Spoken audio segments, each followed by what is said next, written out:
하나님, 삶에 가득한 주님의 통치 보호하시고 지켜주시네, 복 주시고 인도하시네. 살아계신 우리 하나님, 삶에 가득한 주님의 임재 불러주시고 채워주시네, 들으시고 응답하시네. 주의 손이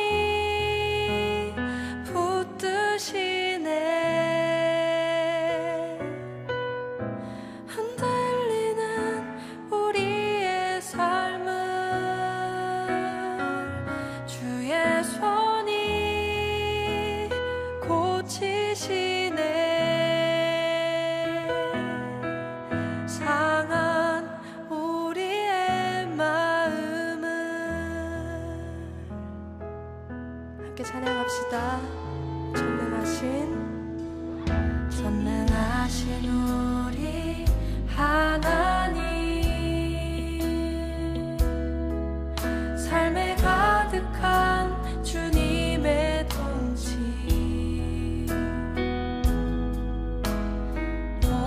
보호하시고 지켜주시네, 복 주시고 인도하시네. 살아계신 우리 하나님, 삶에 가득한 주님의 임재 불러주시고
말라기 3장 8절부터 10절까지 말씀. 사람이 어찌 하나님의 것을 도둑질하겠느냐? 그러나 너희는 나의 것을 도둑질하고도 말하기를 우리가 어떻게 주의 것을 도둑질하였나이까 하는도다. 이는 곧 11조와 봉헌물이라. 너희 곧 온 나라가 나의 것을 도둑질하였으므로 너희가 저주를 받았느니라. 만군의 여호와가 이르노라. 너희의 온전한 11조를 창구에 들여 나의 집에 양식 있게 하고 그것으로 나를 시험하여 내가 하늘 문을 열고 너희에게 복을 쌓을 곳이 없도록 붙지 아니하나 보라. 아멘. 오늘 말라기 3장 8절부터 10절까지 말씀을 같이 읽었습니다. 이 말씀은 이제 무엇이냐? 이 말씀을 우리가 잘 이해하지 못하고 성경을 보면 이 말씀이 한낱 헌물과 11조 드리지 않으면 벌을 받겠구나. 그래서 잘 드려서 하나님을 시험해 보고 복 받으려면 헌물과 11조를 잘 드려야 되는구나. 이렇게 생각할 수가 있겠으나 그걸 그렇게 생각할 수도 있겠지만 그러나 우리가 좀 성경을 자세히 보면 여기에 두 가지의 이렇게 단어가 나오는데 중요한 두 가지 단어가 나오는데 자세히 보면은 조금 다르게 나와요. 어떻게 한번 봐봐요. 한번 어떻게 보면 말라기 3장 8절을 보면 뭐가 나오냐면 도둑질했는데 뭘 도둑질했는가 봤더니 11조와 봉헌물이라 이렇게 돼 있죠. 11조와 봉헌물을 도둑질했다 그렇게 돼 있어요. 그죠? 그래 놓고서 10절에 보니까 뭐라고 돼 있어요? 만군의 여호와가 이르노라. 너희의 온전한 뭐를 11조를 창구에 들여서 여기엔 봉헌물이 없네요. 그죠? 봉헌물이 없어요. 11조만 잘 들여서 그래서 양식이 있게 하고 하늘 문을 열어서 복을 쌓을 곳이 없도록 붙지 아니하나 보라 이렇게 돼 있어요. 그러니까 여기에서 중요한 단어는 사실은 봉헌물과 11조라고 하는 두 개를 가지고 뭐를 갖다 쌓아놓으라는 거예요? 11조를 쌓아놓으라는 거예요. 그러니까 봉헌물이 있고 11조가 있는데 그 중에서 11조를 쌓아놓으라 그렇게 얘기한 거죠. 그죠? 두 개를 도둑질했는데 너희가 두 개를 다 도둑질했는데 하나를 쌓아놓으라는 거예요. 뭘 쌓아놓으라면 11조를 쌓아놓으라 이런 의미인데 여러분 이제 이거를 자세히 성경을 알고서 봐야지 성경을 알지 못하고 그냥 보면은 이게 뭐야? 무슨 말이야? 뭐 이렇게 생각할 수 있단 말이에요. 봉헌물은 뭐고 뭐 11조는 뭐야? 쉽게 얘기해서 봉헌물하고 11조를 비교해 줄게요. 어떤 거냐면 이게 레위기 2장 13절에 보면 너희 소제물을 드릴 때 뭐를 빼지 마라? 소금을 빼지 마라 그랬죠? 소금을 꼭 같이 드려라 그렇게 말했잖아요. 소금을 드려야지만이 이 소제물을 받겠다 그런 얘기잖아요. 그죠? 그러니까 소제물하고 소금하고 같이 나와야 되잖아요. 근데 중요한 건 뭐예요? 핵심은 소금이 핵심이라는 거죠. 그러니까 봉헌물과 11조가 있어요. 그 둘 중에서 핵심은 뭐라는 거예요? 11조라는 거예요. 그러니까 이렇게 이해가 되겠죠. 무슨 말이냐면 11조가 소금인 거고 봉헌물이 소제물인 거지. 그러니까 소제물에 소금을 같이 넣어서 하나님 앞에 드려야 된다. 여기에 말하는 봉헌물에 11조라고 하는 것을 꼭 드려야 된다. 이렇게 얘기하는 거예요. 그래서 11조를 꼭 드려라 이런 얘기거든요. 그러면 11조가 뭐를 나타내는 거예요? 10분의 1 돈을 얘기하는 거예요? 아니면 말씀이신 예수님을 말하는 거예요? 말씀이신 예수님을 말하는 거예요. 말씀이신 예수님을 빼지 말라는 거예요. 그러면 봉헌물하고 11조를 갖다가 쉽게 얘기해서 이제 우리가 누구라고 이제 한번 이 11조가 예수님이라고 그랬으니까 11조 예수님이니까 봉헌물은 누구예요? 나야지. 나도 드려야지 하나님 앞에. 나도 드려야 되는데 내 속에 뭐가 빠지면 드리는 게 의미가 없죠. 뭐가 빠지면 예수님이 빠지면. 그래서 11조라고 하는 걸 봉헌물에 11조라고 하는 것이 꼭 창구에 들어와야 된다는 거예요. 그러면 이제 복이 내려온다는 거예요. 그러니까 이게 그 11조라고 하는 거를 뭐라고 얘기한 거냐면 예수님을 얘기한 거예요. 예수님. 봉헌물을 나라는 것을 얘기한 거죠. 그러니까 너도 빠지고 예수님도 빠졌다는 거야. 그런데 너가 중요한 게 아니라 이 중에서는 11조가 굉장히 중요하다는 거예요. 11조가 없으면 봉헌물이 아닌 거지. 11조가 없으면 봉헌물 자체가 안 되는 거예요. 성립이 안 되는 거예요. 그래서 11조를 얘기한 거지. 그게 이제 뭐라는 얘기하면 나라는 것을 하나님 앞에 드려야 되는데 내 속에 그리스도가 있어야 하나님이 받으신다 그 말이에요. 그러면 결국에는 이제 나도 중요하고 속에 있는 예수님도 중요한 거죠, 그죠?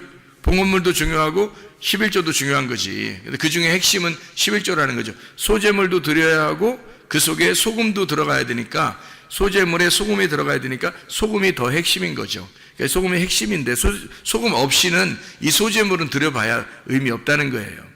가인이 소금 없이 소제물을 드렸죠, 하나님 앞에. 그때 하나님이 안 받잖아요, 가인 거를. 이제 소금이 안 들어갔으니까 안 받는. 제사를 아무리 열심히 드려도 안 된단 말이에요.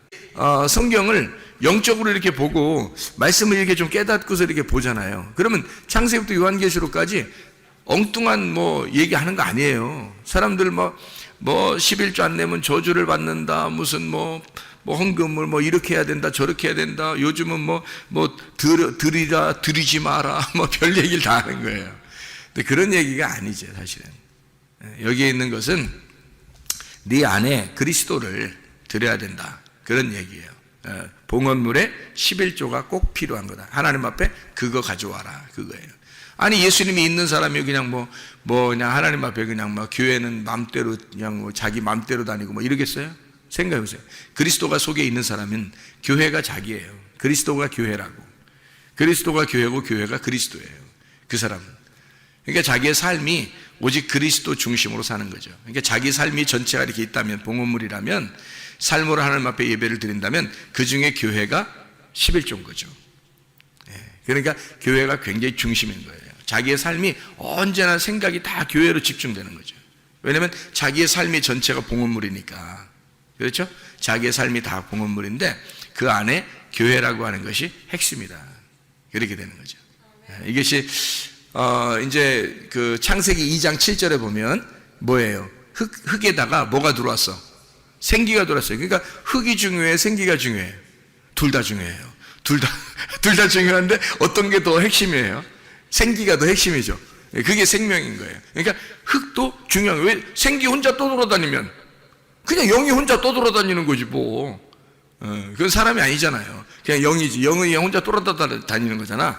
그러니까 흙이 반드시 필요해요. 흙이 필요한데 흙은 근데 생명이 없잖아.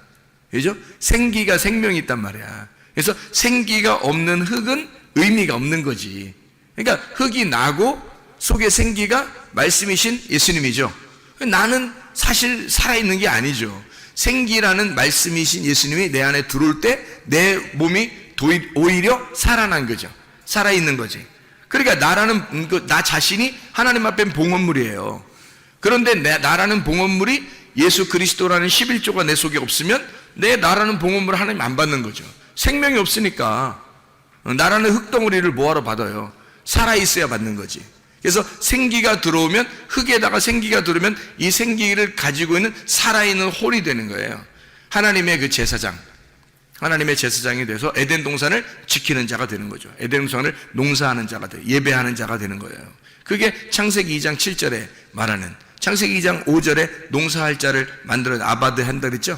2장 7절에 흙에 생기를 불어넣어서 만들고 그 다음에 생기가 들어간 다음에 에덴 동산이 만들어지잖아요. 에덴 동산이라는 건 그 이후에 만들어지는 거예요. 그래서 거기에 예배를 드리는 장소, 이게 성전이에요. 에덴 동산이 성전이라고. 거기에 예배를 드리는 사람을 만들었어요. 뭐가? 11조가 들어온 봉헌물을 통해서. 그래야 하나님 받으시는 거지. 그죠? 나라는 흙덩어리에다가 생기가 들어온 거죠. 소제물에 소금이 들어온 거고 어린 양의 피가 있는 거죠.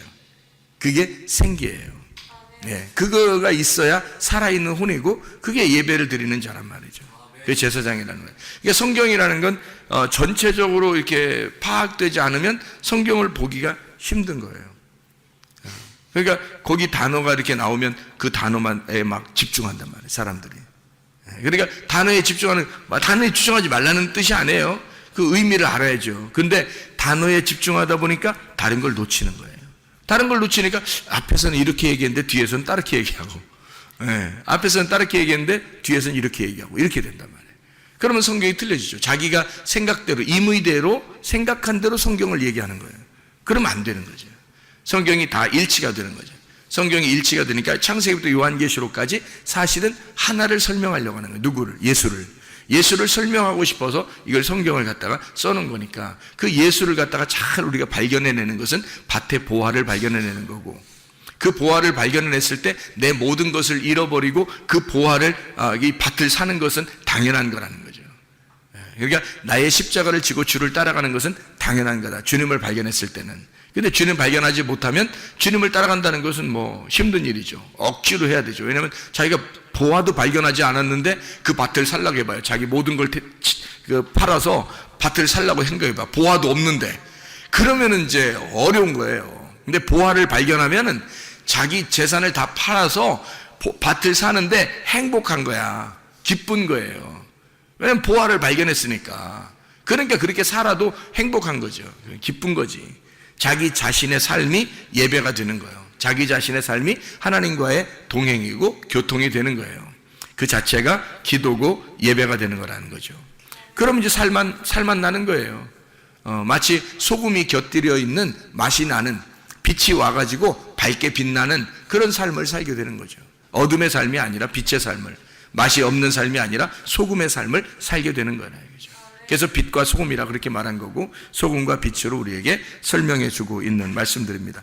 이것이 이제 선악나무하고 생명나무하고 한번 비교해 볼까요? 그럼 선악나무하고 생명나무하고 동시에 같이 있어요? 아니면 이게 떨어져 있어요? 동시에 같이 있죠. 창세기 2장 9절에 보면 선악나무하고 생명나무 같이 나온단 말이에요. 그럼 창세기 2장 9절에, 창세기 2장 7절에 생기가 들어간 다음에 바로 에덴 동산이 있고, 에덴 동산에는 선악과 나무와 생명나무가 있다고 창세기 2장 9절에 말씀하고 있거든요. 그러면 생각을 해보세요. 이게 선악나무, 생명나무가 같이 있다면 생각을 해봐요. 이게 둘 다 하나는 나쁜 거라면 이게 같이 있겠어요? 이상하잖아. 하나가 나쁜 거라면 이게 같이 있겠냐고. 여기서 동시에. 그게 아니니까 같이 있는 거잖아요. 선악나무는 그러니까 이렇게 되는 거죠. 자, 지금 금방 내가 얘기할 때 흙에다가 생기가 들어오니까, 그러니까 이 흙이 살아났다 그랬죠. 그죠? 예. 그러면 선악나무하고 생명나무하고 둘이 나누어서 이렇게 볼 때는 선악나무는 죽이는 거고 생명나무는 살리는 거란 말이에요. 그러면 선악나무를 먹고 난 다음에 없고, 생명나무가 이제 있게 되면, 선악나무를 먹어서 없고 생명나무가 있게 되면 어떻게 돼요? 선악나무가 생명나무였으면 이렇게 되면, 그러니까 흙덩어리에 생기가 들어와서 하나가 됐어요. 선악나무에 생명나무가 들어와서 하나가 됐단 말이야. 그러면 이게 나쁜 거예요? 좋은 거예요? 살아있는 거예요. 그러니까 선악나무도 필요한 거였고 생명나무도 필요한 거였어요. 생명이라는 게 근본적으로 왜 필요한 거예요? 생명이라는 게 생명의 반대말이 있으니까 생명이 있는 거예요. 부활이라는 것도 아시죠? 부활이라는 것도 부활이 왜 있는 거예요? 죽은 게 있으니까 부활한 게 있는 거예요. 생명이 있다는 것은 사망이 있기 때문에 생명이 있다는 거예요. 사망이라는 단어가 있기 때문에 생명이 있는 거지. 죽음이라는 게 있기 때문에 부활이라는 게 있는 것처럼 같은 거거든요. 그러면 성경에서는 죽음을 나쁘다고 여겨요? 아니면 죽음이라는 것을 부활이라고 여겨요? 죽음을 부활이라고 여겨요. 죽음을 안식이라고 여긴다고. 그러니까 그 예수님이 십자 못 박혀 돌아가실 때 나는 안식한다 그러잖아요. 나는 다 이루었다, 다 완성했다, 나 이제 안식으로 들어간다 막 이러잖아요. 그게 죽음이라는 거예요. 그러니까 죽음이라는 거, 성경에서는 죽음이 곧 안식이에요.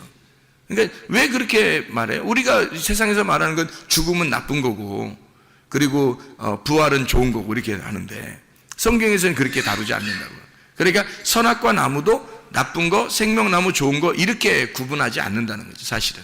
그죠? 그러니까 이렇게 보면 딱 맞아요. 이렇게 우리가 팔이 두 개잖아. 그죠? 어느 팔 있어요. 왼팔, 오른팔 있죠. 그러니까 왼팔은 좀 부정한 거니까 좀 우리가 그냥 왼팔은 다 묶어놓고 살을까? 이렇게 뒤로? 이렇게? 오른팔만 가지고 살을까? 이렇게? 지금은 뭐 왼손으로도 밥 먹고 이런 사람들 많대. 그럼 어떻게? 왼손이 부정한데? 성경에는 오른손이 좋은 거기 때문에 하늘나라에도 예수님께서 하나님 우편에 앉아 계시다 그렇게 말하고, 이렇게 뭐 그런 얘기 하죠. 그죠? 또 우편강도 뭐 이렇게 하고, 또 배, 예수님이 꼭 고기 잡을 때는 어떻게 배 오른편에다가 이게 던지라고 그래서 고기를 잡고 그러잖아요. 그럼 왼편은 나쁜 거니까 그런 거예요. 그런 팔을 이렇게 생각하면 딱 맞아요. 사람이 팔을 이렇게 하면 왼쪽 팔도 있고 오른쪽 팔도 있는데, 그걸 갖다가 왼쪽 팔을 여러분 부정하다고 하겠냐 이거죠. 나쁜 놈이다. 이거 왼쪽 팔은 나쁜 놈이니까 우리 쓰지도 말자. 이렇게 묶어놓고 살 수 있겠냐 이거예요. 아니죠. 그런 게 아니에요. 왼쪽 팔은 오른쪽 팔의 반대쪽에 있다는 것을 설명하려고 하는 거예요. 그러니까 오른쪽 팔의 반대쪽이 왼쪽 팔에 있는 거고, 왼쪽 팔의 반대쪽이 오른쪽 팔에 있다는 것을 설명하려고 왼쪽 팔, 오른쪽 팔 두 개가 다 필요한 거예요. 이렇게 두 팔이 필요한 거야. 팔을 왜 두 팔 벌려 이렇게 쌍수를 들어 환영하고, 왜 두 팔을 벌려 이렇게 환영하고 그래요? 이 두 팔이 있어야 된다는 거지. 이게 선악나무 생명나무예요. 하나를 없애버릴 수가 없는 거라고. 같이 연결되어 있는 거예요. 이게 선악과 나무와 생명나무는 두 나무가 하나로 연결되어 있는 거예요. 이게 하나는 나쁜 거, 하나는 좋은 거, 이렇게 말하는 게 아니고 왼쪽과 오른쪽을 설명하려고 했던 거라는 거죠. 그러니까 한마디로 말하면 선악과 나무를 먹었는데, 우리가 선악과 나무 속에 누가 있어야 되는 거냐면 생명나무가 있어야 되는 거죠. 그래서 선악과 나무를 통과해서 들어가서 생명나무를 따먹어야 되는 거예요. 그러면 이제 영생하는 거라는 말이죠. 그러니까 이걸 어떻게 아는 거예요? 그럼 이게 어떻게 아는 거예요? 예, 지금 금방 우리가 성경 읽은 것처럼 봉헌물에다가 뭐를 만났어요? 11조를 만난 거죠. 봉헌물이 11조를 만난 거야. 자, 나라는 흙이 속에 뭘 만났어? 생기를 만난 거죠. 이해가 되겠죠? 소재물에 소금을 만난 거야. 자, 선악과 나무가 생명나무를 만난 거예요. 그렇죠? 그러니까 선악나무를 우리는 이제 무조건 나쁘다고 일단 봐, 사람들이. 그렇게 본다고 하는 건 왜 이제 그렇게 보는 걸 좀 조심해야 되냐면, 그렇게 선악나무를 무조건 나쁘게만 보잖아요, 여러분. 그러면요, 여러분이 벌써 선악과 나무가 된 거예요. 아니, 선악나무를 무조건 나쁘게 보면 어떻게 선악으로 본 거죠. 선악과 무조건 나쁘다 했으니까 좋은 게 어디 있다는 거지, 생명나무가. 그죠? 좋은 게 어디 있다는 거야. 그러니까 선악은 나쁘다 그랬으니까 여러분은 뭘로 본 거냐면 선악으로 책을 본 거란 말이에요. 성경책을 선악으로 본 거란 말이죠. 이 세상은 다 선악으로 보게 돼 있어요. 뭐 영화를 봐도 그렇고 생활하는 것도 그렇고 직장에서도 학교에서도 뭐 하여튼 이 세상은 모두 다 선악으로 보게 돼 있어요. 선악으로, 성경에서 선악나무를 먹지 마라는 말은 무슨 말이라겠어요? 선악으로부터는 먹지 마라, 그 말이거든요. 선악으로부터는 먹지 마라. 그러면 선악으로 먹는 게 뭐예요? 세상이에요. 그래서 우리는 세상하고 친구 되지 말라는 게, 세상으로 친구 되지 말라는 게, 우리가 여러분 그럼 나가면 친구 하나도 없어? 하긴 뭐 교회 열심히 다니면요, 친구들, 세상 친구들 별로 없어져. 교회 열심히 다니면. 그럼 우리가 교회 다니면서 세상으로 나가서 뭐 이렇게 직장에서 만날 수도 있고, 학교에서도 만날 수도 있고, 또 뭐 떡볶이집에서도 만날 수도 있고 막 이러잖아요. 그러면 그건 우리가 뭐 세상 친구 아닌가? 우리도 나가서 세상에서 만나면 세상 친구죠. 그죠? 교회 안에 있는 사람들도 나가서 우리 교회에서 만났는데 이러면서 밖에서 친구 될 수 있잖아요. 그죠? 다. 그러니까 세상 친구 만나지 말라는 것은 세상 친구를 다 끊어버려라, 어떤 이런 의미겠어요? 그런 의미가 아니죠. 세상 친구를 어떻게 하지 말라는 얘기예요. 왜 친구를 사귀지 말라는 얘기야? 선악으로, 세상과 교회를 떨어뜨려서 선악으로 만나지 말라는 얘기예요. 선악으로 만나지 말라. 그러니까 세상 친구를 사귀지 말라는 거죠. 그게 다 끊어버리라, 뭐 세상 친구 한 명도 없어야 돼 너는, 이런 얘기가 아니라, 세상이라고 하는 선악으로 판별이 되는, 선악으로 구분하는 세상하고 너는 떨어져 있어야 된다. 그래서는 안 된다. 선악으로는 먹지 말아야 된다. 그런 얘기가 되겠죠. 그러니까 선악나무를 먹어서는 안 되는 거죠. 이 선악나무를 아예 생명으로 보게 되면 선악나무를 안 먹게 되죠. 생명으로 먹게 되죠. 그죠? 예. 선악을 먹었으니까 사람이 율법을 알게 되고, 율법을 아니까 죄라는 걸 깨닫게 되고, 죄라는 걸 깨닫게 되면 주님의 은혜를 구하게 되고, 주님의 은혜를 구하니까 생명나무 대신 예수님이 오시는 거죠. 그래서 우리가 그분을 먹고 구원받는 건데, 선악나무 자체가 생명나무라는 것을 우리는 알지도 못하는 때에 이런 일들이 벌어졌다고요. 이런 일들이. 그러니까 아담과 하와가 우리가 지금 시대도 아닌데 아냐고요. 모르잖아요. 우리도 모르는 사이에 그런 일이 벌어졌다고요. 그러면 그거는 이렇게 성경을, 그런 일이 벌어지고 이거 성경책에 써놓은 것은 여기서 성경책에 뭘 가르쳐 주려고 한 것이지, 세상에 그걸 갖다가 어떤 건 선악나무야, 어떤 건 생명나무야, 그거를 구분해서 설명하려고 했겠어요? 그거를 먹으라고 어떤 걸 먹지 마라 뭐 이래서 이런 얘기를 쓰려고 했겠냐고. 그런 게 아니라 선악나무 안에 생명나무가 있어요. 그래서 선악나무를 뚫고 생명나무를 만나야 돼. 그래서 이 속에 있는 하나인데, 이게 두 개가 나무가 하나인데, 이 하나 안에 선악나무 안에 생명나무가 있다는 것을 우리에게 알려주는 거예요.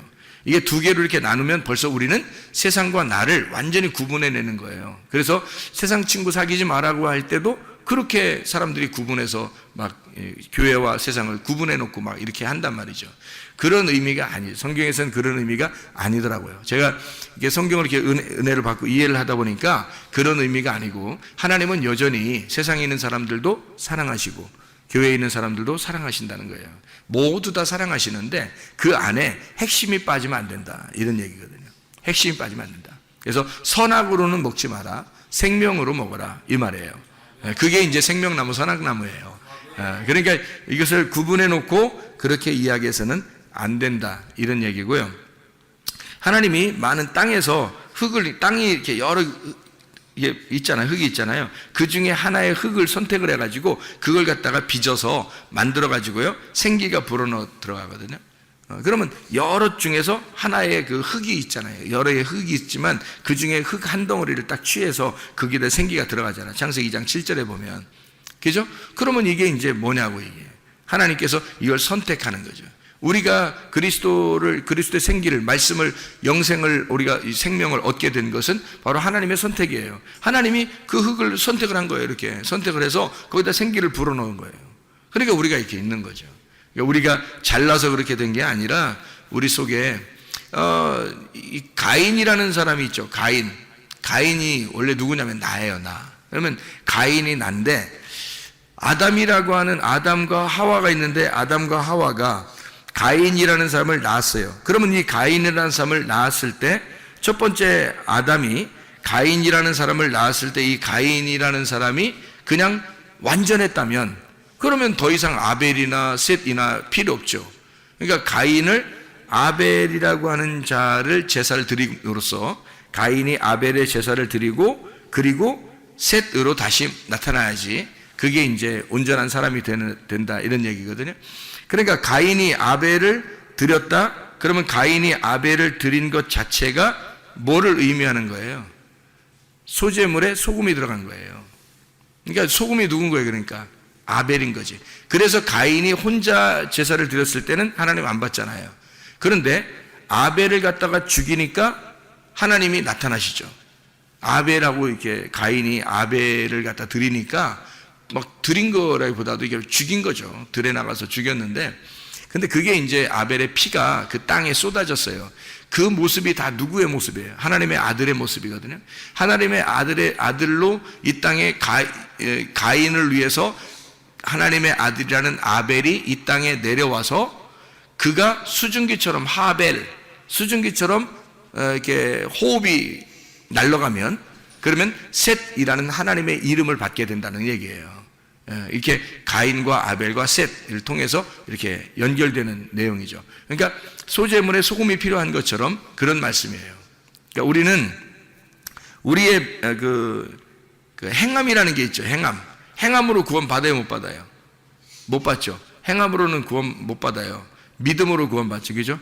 그러면 행함 속에 만약에 믿음이 있다면 그럼 온전한 거죠. 그러니까 성경에서는 믿음이 있노라 하면서 행함이 없으면 어떻게? 죽은 믿음이다, 그렇게 되잖아요. 그러니까 행함으로는 구원받을 수 없어요. 그런데 행함 속에 믿음이 들어가면 그 행함은 온전한 것가 된다는 거죠. 그게 이제 야고보서 2장이에요. 그러니까 야고보서 2장은 실천하는 믿음이잖아요. 그러니까 믿음이 있는데 이것을 행함으로 실천하지 않으면 그러면 의미가 없는 믿음이 되는 거예요. 그러니까 이건 그냥 하나의 생기와 같은 거죠. 믿음이라는 말씀, 생기와 같은 거예요.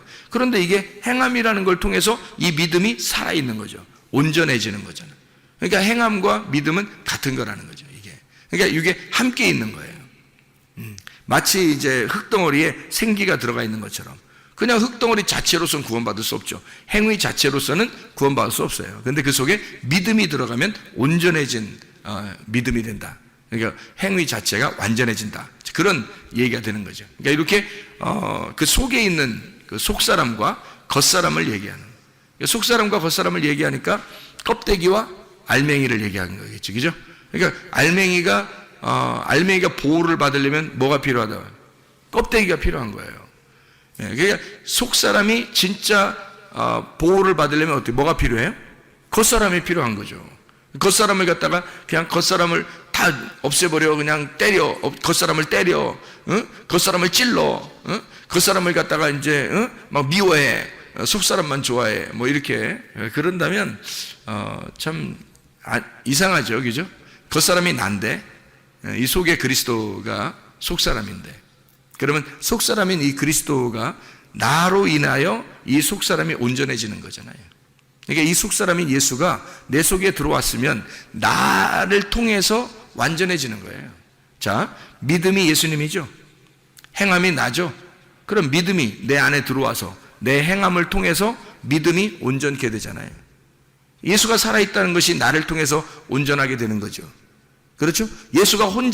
예수님이 자기가 혼자 돌아다니면서 자기 온전하다고 할 수 있어요? 없어요. 예수님은 내 안에 들어오셔서 나를 통해서, 나라는 껍데기를 통해서 온전해지는 거예요. 그러니까 알맹이이신 예수님이 나라는 껍데기를 입고 그분이 주인이 돼서 활동하는 거죠. 그분 속사람이 예수님이 진짜인데, 주인인데, 나라는 겉사람을 통해서, 나라는 겉사람을 입으시고, 옷을 입으시고, 그리고 그분이 주인으로 활동하시는 거예요. 그분이 생명이니까 나라는 흙덩어리를 입고 사신다고요. 그러니까 여러분 속에 그리스도가 들어오면 여러분이라는 겉사람과 예수라고 하는 속사람이 하나가 되는 거예요. 그런데 겉사람은 어떻게 돼요? 늘 후패해져요. 부패해져 간다고요. 그러니까 점점점 늙죠. 우리가 아무리 젊은이처럼 막 하려고 해도, 노력해도 늙어가요. 늙어간다고, 점점점. 그러니까 이 겉사람은 자꾸 늙어가는 거예요. 근데 속사람은 날로 새로워지는 거죠. 그러면 겉사람은 날로 이렇게 늙어가니까 나쁜 놈이에요? 그런 얘기가 아니죠, 그죠? 이게 속사람이 중요하다는 얘기지 겉사람이 나쁜 놈이라는 얘기는 아니잖아요. 그러니까 우리를 통해서 사실은 그 알맹이가 우리를 통해서 이게 드러나는 거예요. 나타나는 거라고. 이게 온전해지는 거예요. 우리는 그리스도를 이렇게 보호하는 거예요. 이 껍질로 보호하는 거예요. 그래서 어느 날 내 껍질이 불에 탈 때 이 껍질이 벗겨지는 날, 그날이 언제예요? 내가 죽는 날이에요. 내가 죽는 날이 껍질이 벗겨지는 날이죠. 그러면 알맹이만 나오잖아요. 그 알맹이 뭐였어요? 속사람이었어요. 내 속에 진짜인 영, 하나님 아들이었단 말이에요. 그분이 하늘나라의 주인이죠. 그러니까 내가 가는 게 아니라 하나님의 아들 예수가 가는 거예요. 그러니까 온전히 가면은 새 이름을 다 받잖아요. 그죠? 새 이름을 다 받아. 각자 새 이름을 다 받으니까 이름이 다 틀릴 것 같아? 아니에요. 다 예수가 되는 거죠. 하나님의 아들이 되는 거지. 그렇죠? 그렇게 하나님의 아들 예수로 되고 싶어요? 아니면 여러분 이름 가지고 그대로 가고 싶어요? 부모님이 주신 이름이라고 귀중하다고 그거 가지고 그냥 가고 싶어요? 안 되지. 하나님의 아들이라는 예수의 이름을 우리가 받아야 된다고요. 그 새 이름을 받고 우리가 가는 거예요. 그분이 진짜인 나였으니까. 이제 나는 없어졌으니까. 나는 죽었고 그분이 나니까. 그러니까 그분의 삶을 살아간다면, 그러면 나의 삶이라고 하는 건 그분의 삶으로 다 모든 것이 바뀌어가는 거죠. 그렇게 바뀌어가는 삶이, 그렇게 바뀌어져 가는 과정이 애굽 광야 가나안인 거예요. 1층, 2층, 3층으로 올라가는 거예요. 점점점 깨달아가는 거예요. 이렇게 하나님의 아들을 점점 깨달아가서 열매를 맺는 거예요. 가나안 땅 들어가서. 그러니까 껍질이 이렇게 조금씩 벗겨지는 거죠. 껍질이 점점점 벗겨지면서 속에 있는 씨가 나오는 거예요. 그 속에 있는 씨가 나오는, 껍질이 벗겨지고 씨가 나오는 거를 성경에서는 할례라 그러는 거예요. 할례. 그러니까 알맹이를 드러내는 거죠. 껍질을 벗기고 알맹이를 드러내는, 그게 이제 할례라고 하는 거예요. 이게 뭐 굉장히 중요한 거예요. 그래서 왜 그걸 어떤 사람이 그래요. 여자는 할례를 안 하고 왜 남자는 할례를 합니까? 아프게 이렇게 따지는 사람이 혹시 있을지 모르는데, 누가 씨를 줘요? 남자가 주기 때문에 그런 거예요. 하늘의 아들, 하나님의 아들 예수가 그분만의 씨를 가지고 있거든요. 하늘의 씨를. 그래서 그분이 이 땅에 벗겨지셔서 내려오지 않으면 씨를 못 받아요, 우리가. 그래서 그분이 알맹이라고 하는 것을, 씨를 전달해 주기 위해서 내려오셨기 때문에 남자만 주는 거예요. 남자만 할례를 받으라는 거예요. 남자만. 왜냐하면 여자는 받는 거지 씨를 주는 자가 아니잖아. 여자는 알맹이가 아니에요. 껍질이지. 그러니까 껍질 속에 알맹이가 들어가는 거예요. 이렇게. 그래서 하늘에 있는 아들이 내 속에 들어오는 거라고. 그게 생기가 흙덩어리에 들어오는 거라는 거예요. 이게. 그래서 알맹이가 껍질을 입는 거예요. 그게 남자가 여자를 만나는 겁니다. 그날이 여자를 아는 날이죠. 신랑이 신부를 만나는 날이란 말이에요. 그게 얼마나 귀한 얘기인지 모르죠. 이게 비밀스러운 거죠. 그러니까 성경의 에베소 5장에 보면 신랑과 신부, 남자와 여자, 남편과 아내, 그리스도와 교회, 이것이 뭐라고? 비밀이라 그렇게 말하잖아요. 그죠? 신비하다 이런 얘기하죠. 놀라워요. 그러니까 신비한 거예요, 이게 성경이. 그걸 이제 이렇게 파헤쳐 나가는 거죠. 이게 파헤쳐 나가는 게 1층에서 2층으로, 2층에서 3층으로 이렇게 파헤쳐 나가는 거예요. 점점점 껍질이 벗겨지는 거죠, 이렇게. 눈꺼풀이 점점점 열리는 거예요. 이렇게 좀씩 열려서 탁 분명하게 뜨는 영적인 눈이 이제 1층에서 보는 눈하고 2층에서 보는 눈하고 3층에서 보는 눈이 틀린 거예요. 산 밑에서 보는 거하고 산 중턱에서 보는 거하고 산 꼭대기에서 보는 건 완전히 틀린 거죠. 산 꼭대기에서 보는 걸 호라우 했다고 그래요. 호라우. 완전히 영적인 눈이 열렸다. 바울 사도가 영적인 눈이 열린 것처럼 이렇게 열려버렸다 할 때 그때 계시를 받는 그 열림, 그게 호라우 열림입니다. 눈이 열렸다. 그렇게. 그러니까 이렇게 껍질 속에 알맹이, 소재물 속에 소금, 봉헌물 속에 11조. 그래서 11조를 너희가 창고에 들여놔라 이렇게 한 거예요. 봉헌물 안 나오잖아요, 그죠? 말라기 3장 10절에 봉헌물이라는 말이 안 나오죠, 그죠? 말라기 3장 그 앞에는 분명히 봉헌물과 11조라고 했죠. 말라기 3장 8절에는 그렇죠? 그런데 말라기 3장 10절에는 11조만 들여놓으라고 했잖아요. 봉헌물이 뭐니까? 너니까. 봉헌물이 너니까 네 안에 뭘 들여놓으라? 11조를 들여놓으라는 거죠.